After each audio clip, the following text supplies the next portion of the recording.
इस कहानी की शुरुआत में हम जिनहोंग को देखते हैं जो अपने किसी दोस्त से फोन पर बात करते हुए रोड क्रॉस कर रहा था। उसी रोड के दूसरे हिस्से पर उसकी मॉम भी थी जो अपने हाथ में एक पर्स लेकर वो भी रोड क्रॉस कर रही थी। लेकिन उसी दौरान उसकी मॉम के पास बाइक पर एक आदमी आया जिसने उसकी मॉम से पर्स छीनने की कोशिश की। लेकिन जब वो आदमी उसकी मॉम से पर्स नहीं छीन पाया तो उसने अपने चाकू की मदद से उन पर हमला कर दिया और पर्स लेकर वहां से भाग निकला। भागते वक्त उस आदमी से वो चाकू वहीं पर गिर गया था एंड उसके वहां से जाते ही वहां पर एक दूसरा आदमी आया जिसने उस चाकू को उठा लिया। कुछ देर बाद वहां पर पब्लिक इकट्ठा हो गई एंड फाइनली जिनहोंग को भी ये पता चला कि किसी ने उसकी मॉम के ऊपर चाकू से हमला कर दिया है। उसने अपनी मॉम को बचाने की बहुत कोशिश की लेकिन तब तक उसकी मॉम मर चुकी थी। जिसके बाद अगले दिन जिनहोंग ने अपनी बहन के साथ मिलकर अपनी मॉम का अंतिम संस्कार किया, जिसके बाद सीन शिफ्ट हुआ सीधा 7 साल बाद। इस टाइम पर जिनहोंग वकील बन चुका था जो कोर्ट के अंदर एक अपराधी को मौत की सजा दिलवाने की मांग कर रहा था, क्योंकि उस अपराधी ने एक लड़की और उसके बॉयफ्रेंड को मारकर उन दोनों की हत्या कर दी थी। जिनहोंग का उस क्रिमिनल के खिलाफ केस लड़ने की बात मीडिया तक पहुंच गई थी एंड इसी वजह से न्यूज में जिनहोंग की बातें चल रही थी। वो जैसे ही कोर्ट से बाहर आया तो उसने अपना मोबाइल चेक किया जिसमें उसको ये पता चला कि उसकी बहन ने उसे बहुत सारे कॉल्स कर रखे हैं। उसने जब अपनी बहन को कॉल किया तो उसकी बहन ने बड़े ही एक्साइटमेंट के साथ उसे जल्दी से घर आने को कहा। जिनहोंग ने अपनी बहन से जब इस चीज की वजह पूछी तो उसकी बहन ने उसको ये बताया कि उसकी मॉम वापस घर आ चुकी है। उसकी ये बात सुनकर जिनहोंग हैरान हो गया, जिसके बाद वो जल्दी से अपने घर पहुंचा। जहां पहुंचने के बाद वो और भी ज्यादा तब हैरान हुआ जब उसने अपने घर के गेट पर अपनी मॉम की सैंडल को देखा। और इससे भी ज्यादा हैरान वो घर के अंदर जाने के बाद हुआ जहाँ पर उसने अपनी आंखों के सामने अपनी मॉम को जिंदा देखा जो उसकी बहन से बातें कर रही थी। उसकी मॉम ने जैसे ही जिनहोंग को देखा तो उसने जिनहोंग से ये कहा कि उसे भूख लगी होगी। इतना कहने के बाद वो जिनहोंग के लिए खाना बनाने चली गई। उसी दौरान आस पड़ोस के कुछ लोग भी जिनहोंग के घर पहुंच गए, क्योंकि उन लोगों को भी ये बात पता चल गई थी कि जिनहोंग की मॉम जिंदा होकर वापस आ चुकी है। उन लोगों ने उसकी मॉम से बात करते हुए उसकी मॉम से ये पूछा कि क्या भगवान ने उसके कातिलों को मारकर उसके साथ इंसाफ कर दिया है। उनकी ये बात सुनकर जिनहोंग की मॉम ने अचानक से एक चाकू की मदद से जिनहोंग को मारने की कोशिश करने लगी। वो तो अच्छा हुआ कि जिनहोंग के बीच एक आदमी आ गया जिसने उसकी मॉम को रोक लिया। जिसके बाद उसकी मॉम ने जिनहोंग को मारने के लिए उसके ऊपर कुछ सामान भी फेंके, लेकिन वहां पर मौजूद लोगों ने उसको पकड़कर दबोच लिया। जिनहोंग अपनी मॉम के इस रिएक्शन से इतना ज्यादा हैरान हो गया था कि उसके दिमाग में ये सवाल उठने लगा कि आखिर उसकी मॉम उसे ही क्यों मारना चाहती है। कुछ देर बाद उसकी मॉम बेहोश हो गई, जिसके बाद फाइनली उसे एक हॉस्पिटल में भेजा गया। अगले दिन ये बात नेशनल इंटेलिजेंस तक पहुंच गई, जिन्होंने अपनी टीम के साथ एक मीटिंग रखी जिसमें जिनहोंग भी मौजूद था। इस मीटिंग में सांग नाम के एक ऑफिसर ने अपनी टीम को दुनिया भर के कुछ डॉक्यूमेंट वीडियोस को दिखाया जिसमें कुछ लोग मरने के बाद जिंदा हो गए थे। ये सभी लोग वो लोग थे जिन लोगों को किसी न किसी अपराधी ने मारा था एंड जब कानून उन अपराधियों को सजा दिलाने में नाकामयाब हो गया तो ये लोग उन अपराधियों से अपनी मौत का बदला लेने के लिए इस दुनिया में जिंदा होकर वापस आ गए। और जब इन लोगों ने उन अपराधियों से अपनी मौत का बदला ले लिया तो ये लोग ऑटोमेटिक आग में जलकर वापस गायब हो गए। दुनिया भर की इंटेलिजेंट एजेंसी ने इन लोगों को आरवी नाम दिया, यानी कि रिसरेक्टेड विक्टिम। कोरिया के अंदर जिनहोंग की मॉम का ये पहला केस था एंड इसी वजह से इंटेलिजेंट एजेंसी ने ये बात मीडिया से छुपा ली। लेकिन उन लोगों के दिमाग में ये सवाल उठ रहा था कि जिनहोंग की मॉम जिनहोंग को क्यों मारना चाहती है, आखिर जिनहोंग ने अपनी मॉम को क्यों मारा होगा। दूसरी तरफ जब इस केस के बारे में वहाँ के लोकल पुलिस को पता चला तो उन लोगों ने इस केस को सॉल्व करने के लिए एक स्पेशल लेडी ऑफिसर को बुलाया जिसका नाम हान था। हान ने भी जब इस केस के बारे में जानकारी इकट्ठा करी तो उसे भी जिनहोंग के ऊपर डाउट होने लगा। इधर जिनहोंग को यह बात पूरी तरह कंफर्म थी कि उसने अपनी मॉम को नहीं मारा, लेकिन अब उसे इस बात का पता लगाना था कि आखिर उसकी मॉम उसे ही क्यों मारना चाहती है। उसने अपनी मॉम का 7 साल पुराना केस दोबारा से ओपन करने का फैसला किया, जिसे उसने खुद 7 साल पहले बंद करवाया था। दरअसल 7 साल पहले पुलिस ने सीसीटीवी फुटेज देखकर उसकी मॉम की मौत का जिम्मेदार एक अपराधी को बनाया था, जिसका डीएनए पुलिस को उसकी मॉम के नाखून पर मिला था। लेकिन जिनहोंग को पुलिस की छानबीन पर बिल्कुल भी यकीन नहीं था, इसी वजह से उसने खुद छानबीन करना शुरू कर दिया एंड छानबीन के दौरान उसे एक आई विटनेस मिला जिसने जिनहोंग को यह बताया कि उसकी मॉम की हत्या करने वाला कोई एक आदमी नहीं बल्कि 2 आदमी थे। एंड उसने जो उन दोनों अपराधियों के बारे में डिस्क्राइब किया वो उस अपराधी से बिल्कुल अलग था जो पुलिस ने जिनहोंग को बताया था। जिसके बाद जिनहोंग ने सबसे पहले उस बाइक के बारे में पता लगाया जिस बाइक पर वो अपराधी मौजूद था, जहां पर उसको एक आदमी से ये पता चला कि उसने उस बाइक को एक चाइनीज आदमी को बेचा था जिसने उसको क्रेडिट कार्ड से पैसे दिए थे।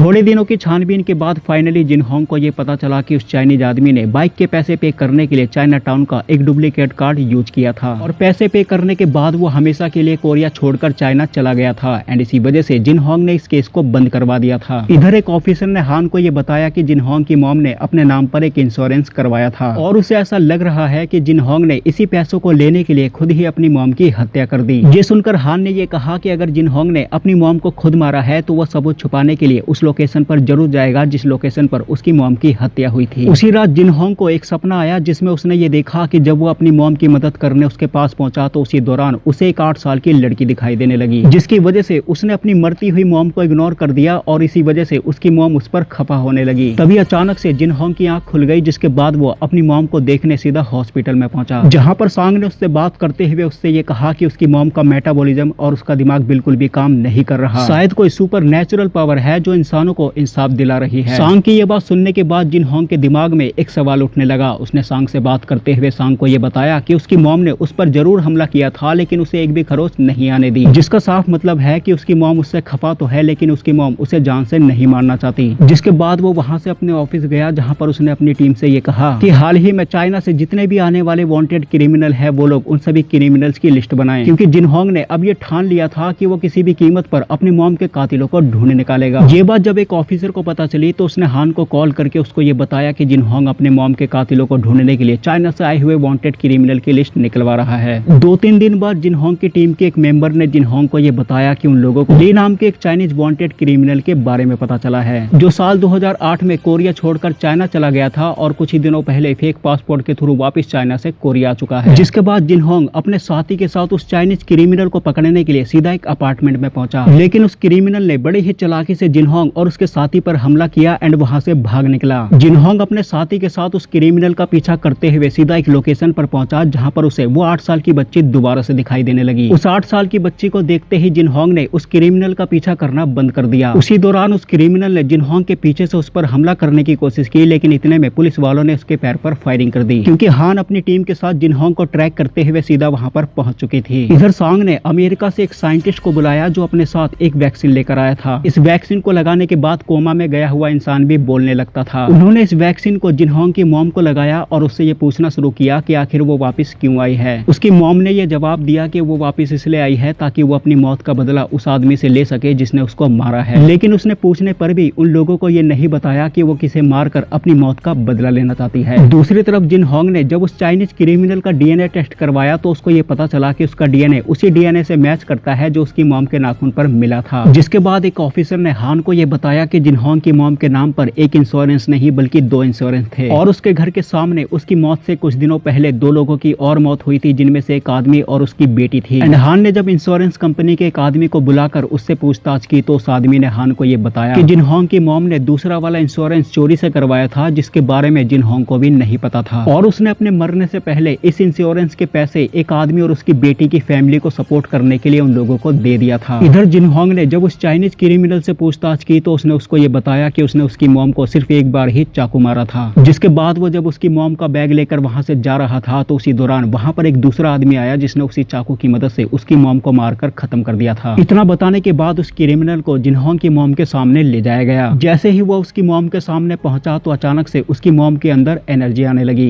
एंड उसने कुछ ही देर में सभी लोगों के सामने उस क्रिमिनल की गर्दन बोड़कर उसे ऑन द स्पॉट खत्म कर दिया। इसके बाद उस क्रिमिनल की लाश को सांग ने अपनी टीम से बोलकर एक समुद्र में फेंकवा दिया। उसी शाम जिन होंग सांग से मिला जहां पर सांग ने उसको एक फाइल पकड़ाई जिसमें एक चॉय नाम के आदमी और उसकी 8 साल की बेटी की डेड बॉडीज की फोटोज थी। सांग ने जिन होंग से बात करते हुए जिन होंग को यह बताया कि उसकी मॉम को मारने वाला दूसरा आदमी कोई और नहीं बल्कि चॉय था एंड वो कोई आम आदमी नहीं बल्कि वो भी आर्मी था जिसने अपनी मौत का बदला उसकी मॉम से लिया था, क्योंकि उसकी मॉम को मारने के बाद वो आग में जलकर ऑटोमेटिक गायब हो गया। और जब उस आदमी की जानकारी निकाली गई तो ये पता चला कि उस आदमी की मौत और उसकी बेटी की मौत जिन होंग की मॉम की मौत से 2 साल पहले ही हो गई थी। और हैरानगी की बात ये थी कि उन दोनों की मौत जिन होंग के घर के पास ही हुई थी। थोड़ी देर बाद जिन होंग के पास उसकी टीम के एक मेंबर का कॉल आया जिसने उसको ये बताया कि उसके पास किसी आदमी का कॉल आया था जिसका पता उसने निकाल लिया है। ये आदमी एक पुलिस वाला था जिसका कनेक्शन उसकी मॉम के साथ था एंड सेम यही फोन हान को भी आया था। जिसके बाद वो जल्दी से अपनी टीम को लेकर सीधा उस पुलिस वाले से मिलने उसके घर पहुंच गई, जहां पर हान ने उस पुलिस वाले की बॉडी को लटका हुआ देखा क्योंकि उस पुलिस वाले ने खुद ही सुसाइड कर लिया था। हान ने जब वहां पर छानबीन करी तो छानबीन के दौरान उसे एक लेटर मिला जो कि जिन होंग के नाम पर था। थोड़ी देर बाद जब जिन होंग वहां पर आया तो हान ने उस लेटर को उसे दे दिया, जिसे पढ़ने के बाद जिन होंग को यह पता चला चला कि 8 साल पहले एक शाम जब वो ऑफिसर अपनी ड्यूटी खत्म करके अपने घर जा रहा था तो रास्ते में उसे वो 8 साल की लड़की मिली। वो लड़की रोते हुए उस ऑफिसर से मदद मांग रही थी एंड जब उस ऑफिसर ने उसकी मदद करने के लिए उसके साथ उसके घर गया तो वहां पर उसने ये देखा कि उसके फादर ने बहुत ज्यादा दारू पी रखी थी जिसकी वजह से वो होश में नहीं था। जिसके बाद वो ऑफिसर उस लड़की को समझा बुझाकर अपने घर जाने की बजाय वापस पुलिस स्टेशन चला गया। कुछ देर बाद उसके पास जिनहोंग की मॉम आई जो उसको रिश्वत देने की कोशिश कर रही थी ताकि जिनहोंग का करियर बर्बाद ना हो। उसने जिनहोंग की मॉम से रिश्वत तो ले लिया लेकिन उसके बाद से उसे हर दिन वो छोटी लड़की दिखाई देने लगी क्योंकि वो लड़की पिछली रात मर चुकी थी एंड उसकी एंटिटी उस ऑफिसर को हमेशा दिखाई देती थी, जिसकी वजह से वो ऑफिसर बहुत ज्यादा परेशान हो चुका था एंड फाइनली उसने 8 साल बाद उसी की वजह से अपनी जान दे दी। एंड इन सब की वजह उसने जिनहोंग को बनाया था, जिसे पढ़ने के बाद जिनहोंग भी हैरान होने लगा। जिसके बाद जिनहोंग अपनी गाड़ी में बैठकर अपने घर जाते हुए अपने दिमाग पर जोर डाल रहा था कि आखिर उससे कौन सी गलती हो गई जिसकी वजह से वो ऑफिसर उसको ब्लेम कर रहा था। कुछ देर बाद फाइनली जिनहोंग को सब धीरे धीरे याद आने लगा। दरअसल आज से 10 साल पहले जब जिनहोंग ने अपने लॉ की पढ़ाई कंप्लीट करी थी तो उस दिन उसने खुशी खुशी में अपने दोस्तों के साथ बहुत ज्यादा दारू पी ली थी। उसने इतनी ज्यादा दारू पी ली थी कि वो ठीक से चल भी नहीं पा रहा था। उसी दौरान उसे एक सब्जियों से भरा हुआ ट्रक दिखा जिसे उसकी मॉम चलाकर अपने घर का खर्चा पूरा करती थी। उसी ट्रक के बगल में उसने अपनी मॉम को भी देखा जिससे एक आदमी बहस कर रहा था क्योंकि उसकी मॉम उस ट्रक को बीच रोड पर खड़ा करके सब्जियां बेच रही थी। कुछ देर बाद उस आदमी ने एक पुलिस ऑफिसर को बुलाया एंड वो पुलिस ऑफिसर उसकी मॉम को अपने साथ पुलिस स्टेशन ले गया। होंग ने यहाँ पर अपनी मॉम को इग्नोर कर दिया क्योंकि इस टाइम पर वो बहुत ज्यादा नशे में था, लेकिन उसकी मॉम के जाने के बाद उसने उस ट्रक को अपने घर पर खड़ा करने के लिए उस ट्रक को चालू करके अपने साथ ले जाने लगा। और जैसे ही वो अपने घर के पास पहुंचने वाला हुआ तो उसने उस ट्रक से उस 8 साल की बच्ची का एक्सीडेंट कर दिया। थोड़ी देर बाद उसकी बहन के साथ उसकी मॉम वहां पर आई तो उसको ये पता चला कि वो 8 साल की बच्ची मर चुकी है। जिसके बाद जिनहोंग को बचाने के लिए उसने अपनी बेटी के साथ जिनहोंग को घर में भेज दिया। जिनहोंग की मॉम जब उस 8 साल की बच्ची को देख रही थी तो उसी दौरान उसके पिता उसको ढूंढते हुए वहां पर पहुंच गए। जिनहोंग की मॉम एक गरीब मिडिल क्लास फैमिली से बिलोंग करती थी, इसी वजह से उसने जब उसके फादर को देखा तो वो बहुत ज्यादा डर गई थी। उसने डर के मारे जल्दी से अपना ट्रक चालू करा एंड वहां से भागने की कोशिश करने लगी, लेकिन उस 8 साल की बच्ची के पिता ने अपनी बाइक से उसका पीछा करना शुरू कर दिया। कुछ देर बाद वो उसके बगल में आ गया जो जिनहोंग की मॉम को अपनी गाड़ी रोकने को कह रहा था, लेकिन जिनहोंग की मॉम बहुत ज्यादा डरी हुई थी, इसी वजह से उसने अपनी गाड़ी से उस आदमी की बाइक पर टक्कर मार दी एंड वो आदमी दीवार में जाकर टकरा गया। वो आदमी दीवार से इतनी जोर से टकराया कि उसकी ऑन द स्पॉट वहीं पर डेथ हो गई। जिसके बाद जिनहोंग की मॉम ने उसी रात पैसों का इंतजाम किया एंड जिनहोंग का करियर खराब ना हो जाए इसी वजह से उसने उस ऑफिसर को घूस दी थी और बाकी के इंश्योरेंस के पैसे उसने उस आदमी की फैमिली को सपोर्ट करने के लिए उस आदमी की फैमिली को दे दिया। अगली सुबह जब जिनहोंग सोकर उठा तो उसे पिछली रात का कुछ भी याद नहीं था और जिनहोंग की मॉम ने भी जिनहोंग को पिछली रात के बारे में कुछ नहीं बताया क्योंकि अगर जिनहोंग को पिछली रात के बारे में कुछ भी पता चलता तो वो खुद ही अपना करियर खराब कर लेता। एंड जिनहोंग की मॉम ये बिल्कुल भी नहीं चाहती थी कि जिनहोंग अपना करियर खराब कर ले क्योंकि उसकी मॉम ने अपनी पूरी लाइफ में बहुत ज्यादा गरीबी देखी थी और इसी वजह से उसने जिनहोंग का करियर बनाने के लिए हद से ज्यादा मेहनत की थी। जिनहोंग को जब ये सारी बातें याद आई तो उसकी आंखों में ये सोचकर आंसू आ गए कि उसकी मॉम ने उसके लिए कितनी बड़ी कुर्बानी दी है। तभी अचानक से एक बार फिर से उसकी गाड़ी का एक्सीडेंट हो गया एंड उसकी गाड़ी पलट गई। गाड़ी पलटने की वजह से गाड़ी का सारा पेट्रोल जमीन पर गिर गया था। जिनहोंग जब उस गाड़ी से बाहर आया तो उसी दौरान उसने उस 8 साल की लड़की को देखा जो उसके सामने आकर माचिस की तिल्ली जलाने लगी क्योंकि उसके फादर ने आर्मी बनकर उसकी मॉम से अपनी मौत का बदला ले लिया था एंड फाइनली अभी अपनी मौत का बदला जिनहोंग से लेने जा रही थी। अभी वहां पर उसकी मॉम भी आ गई जो अपने बेटे की तरफ से उस लड़की से माफी मांगने लगी। उसने जिनहोंग को बचाने के लिए अपना सर जमीन पर पटकना शुरू कर दिया। बेटे के लिए एक माँ का इतना सारा प्यार देखने के बाद उस लड़की ने अपना फैसला बदल दिया। उस लड़की ने उस तिल्ली को बुझा दिया जिसके बाद जिनहोंग की मॉम उस लड़की के साथ जिनहोंग को दुआएं देते हुए इस दुनिया से हमेशा के लिए चली गई। उनके वहां से जाते ही जिनहोंग को अपनी गलतियों पर पछतावा होने लगा जिसकी वजह से उसने अगले दिन ही कोर्ट में जाकर अपना गुनाह कबूल कर लिया और कोर्ट से अपने लिए सजा मांगी। एंड यहीं पर ये मूवी खत्म हो जाती है। तो दोस्तों आज की वीडियो में सिर्फ इतना ही। मैं मिलूंगा आपको नई वीडियो में नए टॉपिक के साथ, तब तक के लिए धन्यवाद।